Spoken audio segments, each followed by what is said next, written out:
Hello दोस्तों, नमस्कार। मैं आप लोगों का हार्दिक अभिनंदन करता हूं अपने trader wise stock market YouTube channel में। चलिए शुरू करते हैं। तो सबसे पहले निफ्टी का क्लोजिंग 24.8 दिख रहा था जब वीडियो बनाए, और फाइनली क्लोजिंग आपको 24.28 पर होता हुआ दिखा है। तो ठीक है, कोई खराब नहीं है, बढ़िया है। तो हालांकि 450 पॉइंट और एक बार तो 600 के आसपास, मतलब 700 तक का लो भी बनाया, और हमने आपको सुबह में इस चीज़ का इन्फॉर्मेशन दिया था कि 700 का एक बार 800 700 वही चक्कर है। तो वहाँ पर ही आपने देखा, तो ठीक है, बढ़िया है। आज जो गिरावट का मेन रीज़न वही था कि ट्रम्प युद्ध को लंबा खींचने का सोच रहे हैं। ट्रम्प ने मतलब बोला, और उधर से ईरान ने भी उसको मतलब जवाब दे दिया कि हाँ ठीक है, हम भी तैयार हैं, आप ग्राउंड में आइए, ऐसे वैसे। तो ये अभी युद्ध लंबा होने से स्टेट ऑफ हार्मोन को ईरान ने चोक कर दिया। चोक मतलब बंद कर दिया है, और 20% ऑयल जो है वहीं से जाता है पूरे उधर इंडिया और भी गल्फ से बाहर, यूरोप वगैरह उधर से ही जाता है। तो वो बंद कर दिया, तो काफ़ी बड़ा नुकसान आपको देखने को मिल रहा है। इसी के कारण सऊदी अपना गोल्ड में $30 का डिस्काउंट दे रहा था। तो मतलब बंद होने के कारण काफ़ी समस्या। तो अब इंडिया जो खरीद, तो इंडिया का भी जो ऑयल है वो भी उधर से ही आता है ना। तो 20% सब मतलब हुआ है, इम्पैक्ट हुआ है। तो इस चीज़ को आप ध्यान में समझ के चलिए। बाकी एक चीज़ याद रखिएगा, कोई भी युद्ध के बाद जो तेज़ी आती है ना, बड़ा शानदार आती है ना, बड़ा शानदार तेज़ी आता है। तो अब जिस तरह फरवरी में आपको कितना 22 फरवरी को युद्ध हुआ था, मैं 1 मिनट, तो है ही 22 फरवरी के समथिंग, लेकिन 1 मिनट। तो एक जब रसिया यूक्रेन का युद्ध आया था तो वहाँ भी करेक्शन आया था, ठीक है। तो रसिया यूक्रेन का जब युद्ध हुआ था तो वहाँ भी, ओ Russia war update, Iran war news, तो ये चल रहा है यूक्रेन के साथ टॉक इन जो है, ओके। तो ये जो वार हुआ था ना रसिया के साथ और ईरान का, उस समय भी एक गिरावट आया था। तो इसको भी हम लोग को ध्यान में रखना पड़ेगा और उस हिसाब से आगे बढ़ना पड़ेगा। तो यहाँ आप देख सकते हैं कि जब रसिया यूक्रेन युद्ध स्टार्ट हुआ था वो दिन था 24 फरवरी 2022। तो चलो जी, 2022 में 24 फरवरी, तो इसका ये मतलब नहीं है कि उससे पहले हाई नहीं बनाया था। सेम अभी का जिस तरह मार्केट है उस तरह देखिए, मान लीजिए ये 2024 का हम लोग का हाई हुआ, फिर ये अभी का हाई हुआ, अब ये इस जगह जब आया तो आप समझिए युद्ध हो गया, तो यहाँ से गिरावट आया।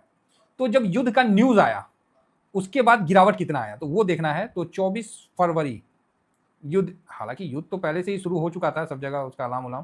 तो ये 24 फरवरी इस जगह से युद्ध स्टार्ट हुआ था, फिर एक बाउंस बैक आया था, फिर डाउन आया था।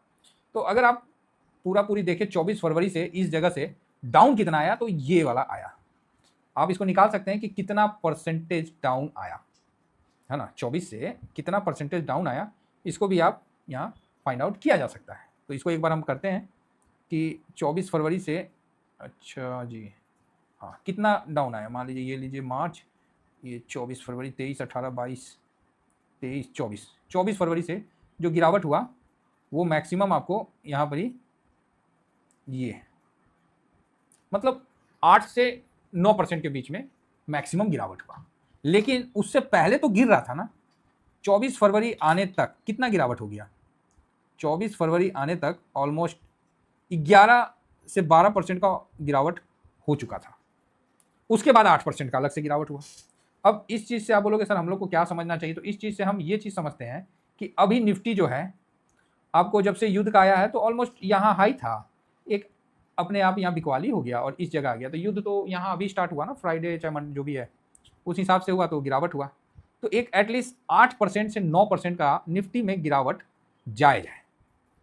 तो ईरान युद्ध कब स्टार्ट हुआ, तो उसको जैसे अभी मान लीजिए ईरान युद्ध स्टार्ट हुआ तो 5 दिन हुआ ना, मोटामोटी 5 से 6 दिन हुआ। तो 1 2 3 4 5, तो आपको यहाँ से देखना है कितना परसेंट डाउन चला गया। तो यहाँ से आपको ये चीज़ देखने को मिलेगा कि गैप डाउन स्टार्ट हुआ था, तारीख 28 फरवरी से स्टार्ट हुआ था। तो 28 फरवरी के बाद अपना हम लोग देख लेते हैं, हालांकि गिरावट पहले से स्टार्ट हो गया था। तो 28 फरवरी को युद्ध स्टार्ट हुआ तो गैप डाउन हुआ, तो गैप डाउन को जोड़ लेते हैं क्योंकि 28 के बाद ये क्या आ गया था, सीधा कितना तारीख है, 2 मार्च आ गया था ना। तो ये हम इसका क्लोजिंग यहाँ से देखते हैं और इसमें गिरावट देखते हैं कितना यहाँ तक गिरा। तो मोटा मोटी 6% गिरा है। तो अभी भी गिरावट का गुंजाइश बचा हुआ है ना। 8% अगर जाता है, 8 से 9%, तो आपको ये गिरावट 8 से 9% में जाता है तो ये गिरावट 22,800 तक दिखता है। फिलहाल अभी 24,000 पे क्लोजिंग दिया है और इसका मैक्सिमम गिरावट 22,780 तक जाता हुआ दिखता है। अब ये आपको डिसाइड करना है कि इसमें आपको कैसे कैसे चलना है। देखिए ये मेरे पास जो अभी यूक्रेन का युद्ध हुआ था उस डाटाबेस पे मैं आपको यहाँ बताना चाह रहा हूँ कि 8 से 9% डेट ऑफ अनाउंसमेंट जब भी होता है उसे 8 से 9% की गिरावट जो थी, तो उसको आप देखिएगा तो 22,780 मतलब 23,000 तक का, यहाँ से जहाँ है वहाँ से 1,000-1,200 पॉइंट का डाउन और दिखता है। तो अगर 22,780 तक का आपको व्यू 23,000 वाला बना के रखना पड़ेगा, क्योंकि 23,700 तो पहुंच गया, तो 22,700 में तो 1,000 ही पॉइंट तो है। तो इस लेवल तक का आपको एक व्यू बना के रखना पड़ेगा कि 22,780 इस गिरावट का द एंड माना जा सकता है। कब होगा क्या होगा वो नहीं पता, जब भी होगा झटके में होगा, ये चीज़ आप मान के चलिए। इसको होले होले नहीं होगा, जो भी होगा झटके में होगा।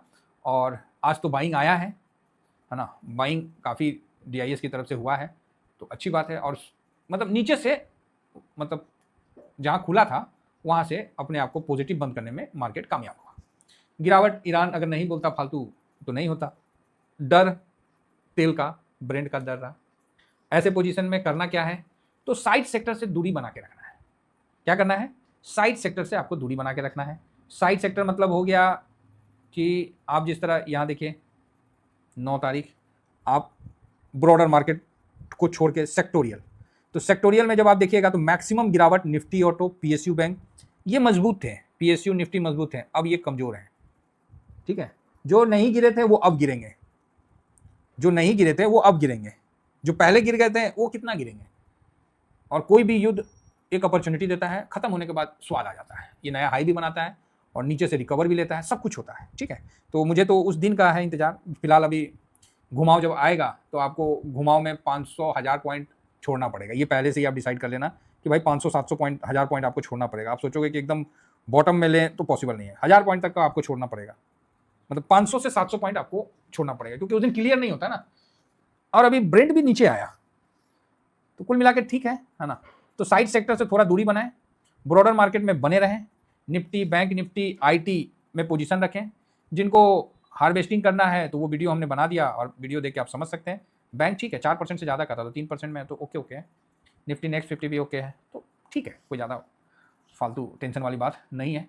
इस बीच में एक चीज़ अच्छा हुआ है कि PE बहुत अच्छा नीचे आ गया, तो ये सब कई डाटा जो है ना, जो ज़्यादा थे वो धीरे धीरे होले होले नीचे की तरफ आए हैं। तो कुल मिला के अच्छा है। तो इतने गिरावट में भी हम लोगों ने आज थोड़ी खरीदारी की है, और कुछ जगह हमने पोजीशन थोड़ा कम भी किया है। ऐसा नहीं है कि सब जगह खरीदारी किया, कुछ जगह पोजीशन कम भी किया है। तो ये सारा इन्फॉर्मेशन आपको इसमें दे रखें। तो मार्केट में गिरावट आपको पता है, और इस गिरावट में आपको क्या करना था आपने ये चीज़ भी सीखा है। तो धीमा धीमा आगे बढ़िए। बस इतना याद रखिए, ग्रुप में रहिएगा, कहीं भी कोई समस्या नहीं होगा। अकेले जाइएगा, फ्रस्ट्रेट होकर सब बेचवा दीजिएगा। अब ग्रुप में रहिएगा ना, तो जैसे नहीं होता है ब्लड बैंक में आदमी ब्लड डोनेशन में गया, एक आदमी गया तुरंत ब्लड दे दिया, तो दूसरा आदमी उससे देख के डर कम होगा। और जो कभी नहीं ब्लड दिया उसको लेके जाइए ब्लड बैंक देने में, वो बाप रे बाप 10 गो बीमारी बता देगा, पता ना कौन कौन बीमारी का नाम बता देगा, बोल देगा सर कैंसर है, BP है, फलाना है, ढिकाना है। तो वही चीज़ है। तो वो ग्रुप में रहने से क्या है कि एडजस्ट हो जाता है। आज ही हम लोगों ने लॉस को हार्वेस्ट किया, फिर उसके बाद क्या करना था वो भी करके दिखाया। तो ये सब चीज़ है। चलिए, तो कुल मिलाकर मार्केट ठीक था, लास्ट में पॉजिटिव रहा, और बाइंग साइड में व्यू ठीक रहा, है ना। निफ्टी में भी पैसा आज ठीक ठाक लगा। बाकी सेंटीमेंट फुल टॉस बेयरिश है, इसमें कोई डाउट नहीं है। हाँ, बीच में थोड़ा सा पॉजिटिव हुआ था, वो होता रहता है बीच बीच में, वो ट्रैप टाइप में चलते रहता है। ऑप्शन चैन में भी आप देख लीजिएगा तो यहाँ साफ दिख रहा है, इसमें कहीं कोई डाउट ही नहीं है। ये देखिए, अच्छा अनवाइंडिंग हुआ है, 24,000 पे अनवाइंडिंग हुआ है। ओके, अच्छा जी, अनवाइंडिंग हुआ ना फट से, और यहाँ प्लस हुआ। अनवाइंडिंग मतलब हुआ और ये प्लस हुआ, मतलब यहाँ 24,000 के ऊपर क्लोजिंग देगा, और दिया भी फाइनली। बाकी बेरिश मूड में है, और कहीं अनवाइंडिंग नहीं है, सब जगह एकदम लटगार के खड़ा है। तो चलिए, ओवरऑल ठीक है। तो फिलहाल अच्छा 1 मिनट रुकिए, फिलहाल हम बाद में बात करेंगे, 1 सेकेंड। ओके, पुट राइटर नहीं, पुट वाला पोजीशन प्रॉफिट बुकिंग का है, और लगातार बुकिंग का है, लगातार, कोई मतलब नहीं, और लगातार बुकिंग का है। तो ठीक है, एक थोड़ा सा बुलिश मोमेंटम था जो 24,000 के ऊपर क्लोज हुआ। हालांकि उस समय दिख रहा था, तो इसीलिए मैंने बोला भी था कि 24 के आसपास क्लोज होगा। नहीं, ठीक है। तो अब आप बोलोगे सर ऐसे माहौल में क्या माने, मार्केट साइडवेज और थोड़ा सा प्लस, मतलब प्रीमियम खाएगा, ये मान के चलिए। मतलब कल मंगल है ना, तो प्रीमियम खाएगा, थोड़ा सा अप और प्रीमियम खाएगा। थैंक यू वेरी मच, जय हिंद।